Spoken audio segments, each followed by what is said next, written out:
இப்போ ஸ்விக்கி சொமேட்டோலையெல்லாம் பழைய சாதத்தை மோர் மிளகாவோட ஆர்டர் பண்ணி சாப்பிட்றாங்க. ஒரு சட்டி, சின்ன சட்டி வந்து 250 ரூபா விலைக்கு கொடுக்குறாங்க. அந்த காலத்தில் நம்ம வீட்டில் அம்மா வந்து சிம்பிளாக செஞ்சு கொடுத்ததை இப்போ திருப்பி நாம் அதிக விலை கொடுத்து வாங்கி உபயோகப்படுத்துகிறோம். ஸோ பழைய சாதத்தில் அப்படி என்ன இருக்குது? பழைய சாதம் அல்லது ஃபெர்மெண்டட் ரைஸ் முந்தின நாள் நைட்டே சாதத்தில், மிஞ்சின சாதத்தில் தண்ணி ஊற்றி காலையில் எடுக்கும்போது அதில் நல்ல நுண்ணுயிரிகள் வளரும். அது சாப்பிடும்போது பார்த்தீங்கன்னா ஒரு விதமான ஒரு புளிப்பு சுவையோடு இருக்கும். அந்த புளிப்பு சுவைக்கு காரணம் லாக்டோபெசிலஸ் என்ற ஒரு நல்ல நுண்ணுயிரி, குட் பாக்டீரியா. அந்த நல்ல நுண்ணுயிரி குடல் பகுதியில் வளர்றதுனால நம்ம உடம்புகோட எதிர்ப்பு சக்தி, இம்யூனிட்டி அதிகமாகுது. இந்த பழைய சாதம் வந்து நமக்கு ஒரு விதமான ஒரு நிறைவை கொடுக்கும். வயிற்றுல போய் ஒரு குளிர்ச்சி, நிறைவை கொடுக்கும்.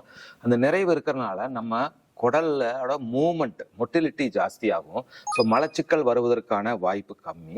அது ஒரு கூலிங் எஃபெக்ட் இருக்கிறனால அசிடிட்டி வர்றதற்கான அது ஒரு ஆல்கலி. ஸோ ஆசிடை நியூட்ரலைஸ் பண்ணும். அது மோரோட கலஞ்சு சாப்பிடும் போது அது ஒரு ஆல்கலி போய் நியூட்ரலைஸ் பண்ணிடும். இயற்கையான டைஜின் ஜெல்லுன்னு வச்சுக்கோங்களேன்.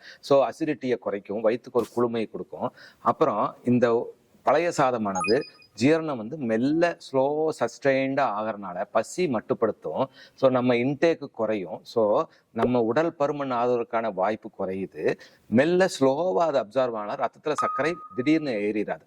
அடுத்தது இந்த பழைய சாதத்தோட நல்ல நுண்ணுயிரிகள் என்ன பண்ணுன்னா ஃபைட்டிக் ஆசிட், ஃபைட்டேட்ஸ் அளவை குறைச்சு, அந்த ஃபைட்டேட்ஸ் குறையும் போது எளிதில் அப்சார்வ் ஆகிறதுக்கு அது உதவியாக இருக்குது. இந்த அப்சார்வ் ஆகாமல் தடுக்கிறது இந்த ஃபைட்டேட்ஸ், ஃபைட்டிக் ஆசிட்னு சொல்லுவாங்க.